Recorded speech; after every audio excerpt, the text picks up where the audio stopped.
Hello दोस्तों, नमस्कार। आपके अपने यूट्यूब चैनल पर आपका स्वागत है। इस वीडियो में हम बात करेंगे कई सारी कंपनियों के बारे में जो सुबह बाजार के रडार पर रहेंगी। कई सारी कंपनियों में खबरें हैं, रिजल्ट हैं और कुछ बड़े अपडेट हैं, तो उनका असर कंपनियों के ऊपर देखने को मिलने वाला है।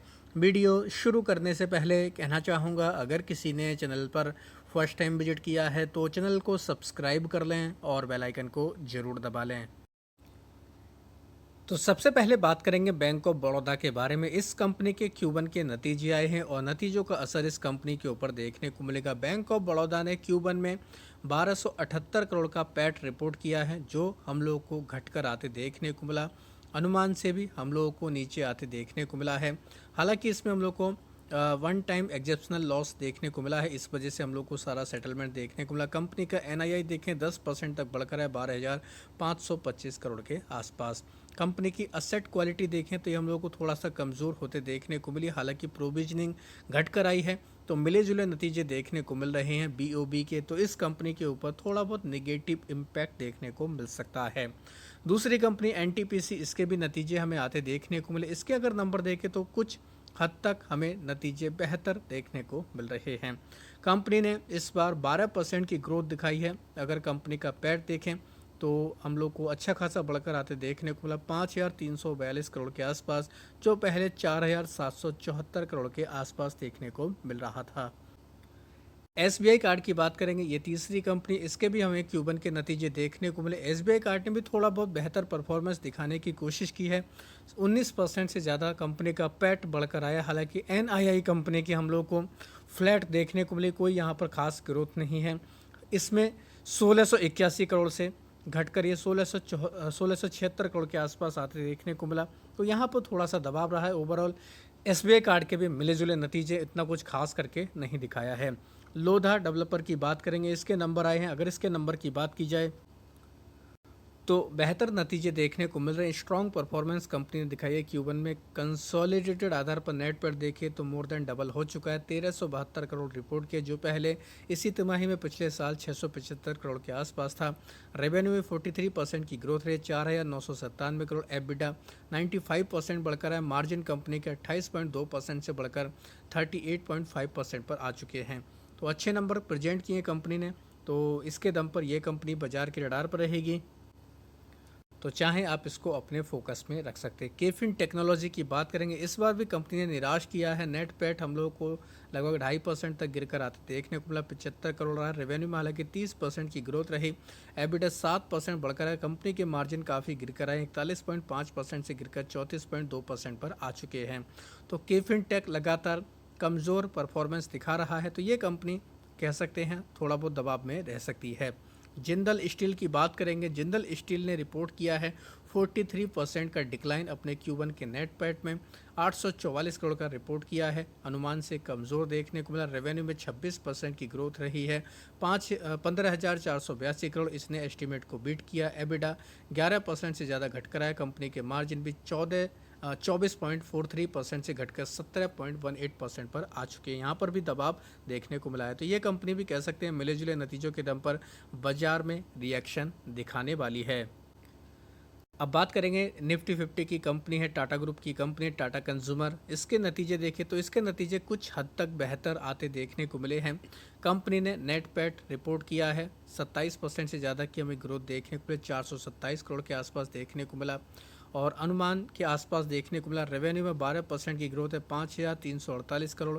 एबिडा 20% तक बढ़कर आए। कंपनी के मार्जिन भी सुधर कर आते देखने को मिले और कंपनी का कह सकते हैं ग्रोथ भी काफ़ी अच्छी खासी देखने को मिली। तो टाटा कंज्यूमर प्रोडक्ट के नतीजे कह सकते हैं बेहतर देखने को मिल रहे हैं, तो ये कंपनी भी कह सकते हैं काफ़ी बेहतर परफॉर्मेंस दिखा सकती है। इन फ्यूचर की बात हो रही है।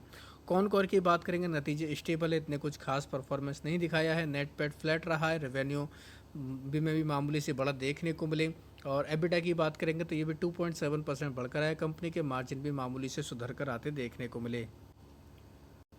श्री दिग्विजय सीमेंट की बात करेंगे, कमज़ोर नंबर रहे हैं। कंपनी ने मिक्सअप नंबर प्रेजेंट किए, 50% तक की गिरावट देखने को मिली। कंपनी के पैट में 6.8 करोड़ दिखाया, रेवेन्यू में हालांकि 72% की ग्रोथ है। ये कंपनी के मार्जिन हम लोगों को दोस्तों घटकर आते देखने को मिले, 12% से घटकर सीधा 8.66% पर आ चुके हैं। तो मार्जिन का घटना कहीं ना कहीं काफ़ी निगेटिव पॉइंट है। आरईसी ने भी नंबर जारी किए हैं, नंबर देखें तो कमज़ोर ही देखने को मिल रहे हैं। नेट पैट 6% गिरकर आया, 4,192 करोड़। एनआईआई कंपनी की 4% तक गिरकर आते देखने को मिली। तो यहाँ पर कह सकते हैं कंपनी थोड़ा सा निराशाजनक परफॉर्मेंस दिखा सकती है। अब बात करेंगे बैंक ऑफ इंडिया के बारे में, इसके भी नंबर आते देखने को मिले। स्ट्रॉन्ग परफॉर्मेंस कंपनी ने दिखाया है। कंपनी का पैट 36% बढ़कर है, 3,068 करोड़ के आसपास। एनआईआई में भी 13% की ग्रोथ रही है। एसेट क्वालिटी कंपनी की इंप्रूव होकर आई है। ग्रॉस एनपीए, नेट एनपीए ये भी घटकर आते देखने को मिले। तो इस कंपनी के ऊपर पॉजिटिव इम्पैक्ट आ सकता है अगर बाजार का मूड एंड माहौल पॉजिटिव रहता है। तो डीसीबी बैंक की बात करेंगे, इसने भी अच्छा खासा नंबर प्रेजेंट किया है, 35% की ग्रोथ है। नेट पैट में 213 करोड़। एनआईआई कंपनी का 18% बढ़कर है, 684 करोड़। असेट क्वालिटी इंप्रूव होकर आई है। तो ये भी कह सकते हैं कंपनी के लिए काफ़ी पॉजिटिव नंबर देखने को मिल रहे हैं। इनके अलावा बात करेंगे जेन टेक्नोलॉजी के बारे में, इसके Q1 के रिजल्ट देखने को मिले। रिजल्ट कमज़ोर रहे हैं, उसके पीछे के दो बड़े कारण हैं। एक तो पहला बड़ा कारण ये रेवेन्यू घटकर आया, क्योंकि रेवेन्यू इसलिए घटकर आया क्योंकि कंपनी को जो कई बड़े ऑर्डर मिले थे उनका एग्जीक्यूशन टाइम पर नहीं हो पाया है, यानी कि वो Q2 और या Q3 में उसका रेवेन्यू आते देखने को मिलेगा। साथ ही इनपुट कॉस्ट के प्राइस बढ़े हैं, 189% तक की जंप देखने को मिली है। कंपनी के खर्च ज़्यादा बढ़ने की वजह से भी मार्जिन घटकर आए हैं। इस वजह से जेन टेक हम लोग काफ़ी फोकस में देखने को मिलने वाला है। अब आपको एक चीज़ इसमें बताने वाला हूँ दोस्तों, वो ये है रिजल्ट ख़राब है नो डाउट, लेकिन जो मैनेजमेंट की कमेंट्री आई वो काफ़ी तगड़ी कमेंट्री देखने को मिली है। तो उस कमेंट्री को अगर आप पढ़ेंगे, मैनेजमेंट की तरफ से जो कॉन कॉल में सारी बातें हुई उसको अगर आप पढ़ेंगे तो आपके अंदर काफ़ी ज़बरदस्त कॉन्फिडेंस आने वाला है इस कंपनी को लेकर। तो जेन टेक अगर मौका देता है, गिरावट होती है, तो आपके लिए काफ़ी अच्छा ये इसमें हम लोगों को कह सकते हैं मौका मिलते देखने को मिलेगा। तो जेन टेक के ऊपर ज़रूर आप नज़र बनाकर चल सकते हैं। हालांकि रिजल्ट के दम पर थोड़ा बहुत प्रेशर आ सकता है, लेकिन कम बैक जरूर ये कंपनी करने वाली है। बात करेंगे शक्ति पंप इंडिया के बारे में। शक्ति पंप के नतीजे भी हम लोग को कमज़ोर ही देखने को मिले। पैट 47% गिर कर आए, हालांकि रेवेन्यू अब तक का हाईएस्ट देखने को मिला। मार्जिन कंपनी के घट कर आए हैं और अदर पैरामीटर देखें तो सारे हम लोग को कमज़ोर ही देखने को मिले हैं। बस एक चीज़ पॉजिटिव देखने को वही है कंपनी का मैनेजमेंट की कमेंट्री। काफ़ी ज़बरदस्त कंपनी ने कमेंट्री दी है आने वाले रिजल्ट को लेकर और आने वाले जो कंपनी के ऑर्डर है उनके एग्जीक्यूशन को लेकर और जो सरकार के प्लान आ रहे हैं उसको लेकर कंपनी कई सारे सेगमेंट में एंट्री भी कर रही है। तो शक्ति पंप को लेकर ऑलरेडी एक डिटेल वीडियो चैनल पेज पर है, जाकर उसको देख सकते हैं। तो ये कंपनी ऑलरेडी 50 से 60% उच्चतम लेवल से क्रैश है, ऑलरेडी गिरी हुई है। तो अगर इस कंपनी में थोड़ी बहुत गिरावट हो तो कोई घबराने वाली बात नहीं है, लेकिन रिजल्ट ख़राब है नो डाउट, लेकिन आने वाले रिजल्ट इस कंपनी के बेहतर हो सकते हैं। तो इसकी वजह से मुझे लगता है कि इसमें ज़्यादा कोई दिक्कत वाली बात नहीं है। शक्ति पंप अगर आपके पास है तो मुझे लगता है इसके रिजल्ट को डिटेल में स्टडी करें, उस वीडियो को जाकर देखें, उसके बाद अपनी रणनीति बनाएं। मुझे लगता है इस कंपनी में कोई ज़्यादा गिरावट वाली बात नहीं है। अब बात करेंगे दोस्तों हीरो मोटोकॉर्प के बारे में। इस कंपनी की जो बीडा है उसने एंटर कर लिया नेपाल में, मार्केटिंग करेंगे, इंटरनेशनल एक्सपेंशन करने वाले ईवी ब्रांड को लेकर। तो बीडा इलेक्ट्रिक ने काफ़ी ज़बरदस्त एंट्री ये अब कर ली है।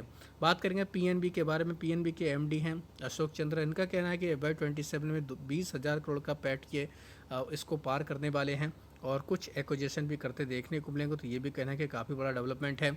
इसके अलावा बात करेंगे वारी रेनवल टेक्नोलॉजी के बारे में। कंपनी को दो बड़े ऑर्डर मिले, 800 MWAC 100 का सोलर प्रोजेक्ट मिलते देखने को मिला है। तो कह सकते हैं ये भी कहना कि एक इम्पोर्टेंट खबर है। डोडला डेयरी की बात करें, इसके Q1 के नंबर आए, नंबर कमज़ोर देखने को मिले हैं, तो नंबर के दम पर ये कंपनी फोकस में रहेगी। ए स्मॉल फाइनेंस बैंक की बात करेंगे, इस कंपनी के नतीजे आए हैं, ठीक ठाक हैं। कंपनी का NII 31% बढ़कर है, नेट पैट 37% तक बढ़ गए। NPA कंपनी की हालांकि इंक्रीज होकर आए हैं, ये एक निगेटिव पॉइंट है।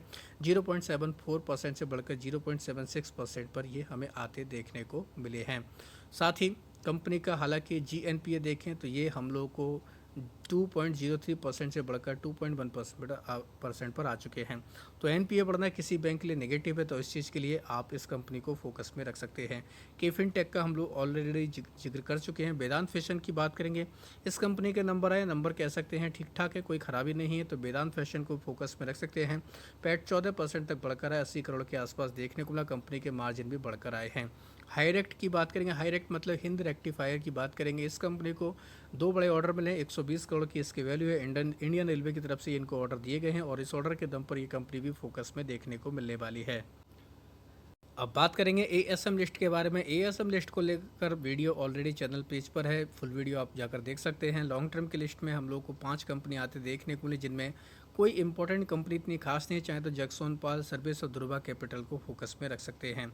कुछ कंपनियों को स्टेज बाय स्टेज राहत मिलते देखने को मिली है, जैसे बीएफएल असेट फिनवेस्ट का नाम है, सोमा टेक्सटाइल का नाम है, इसके ऊपर नज़र रख सकते हैं। बाहर जो निकली हैं कई सारी कंपनियां, लगभग 67 कंपनियां हमें एएसएम की लिस्ट से बाहर निकलते देखने को मिली। तो इसमें भी कुछ पॉपुलर कंपनियों के ऊपर चाहें तो आप नज़र रख सकते हैं, जैसे एरोफ्लेक्स, न्यू, अल्फा जियो इंडिया। इनके अलावा दौलत सिक्योरिटी, इसको बाहर निकाला गया है। एसआर इंडिया, साथ ही गुजरात अल्काली एंड केमिकल्स का भी नाम है। हिंदुस्तान एग्री जेनेटिक्स का नाम देखने को मिल रहा है, ये कंपनी बाहर निकले। के कल्पना इंडस्ट्री, के एस स्मार्ट टेक्नोलॉजी, पक्का लिमिटेड, ये सभी कंपनी लॉन्ग टर्म की लिस्ट से बाहर निकली है, तो इनके ऊपर हम लोग को असर देखने को मिल जाएगा। चाहें तो आप इनको डिटेल में स्टडी कर सकते हैं। तो दोस्तों ये थे कुछ बड़े अपडेट जिनकी वजह से कह सकते हैं इन कंपनियों के ऊपर असर देखने को मिलने वाला है। वीडियो अगर आपको पसंद आया है तो चैनल को सब्सक्राइब कर लें और बेल आइकन को ज़रूर दबा लें।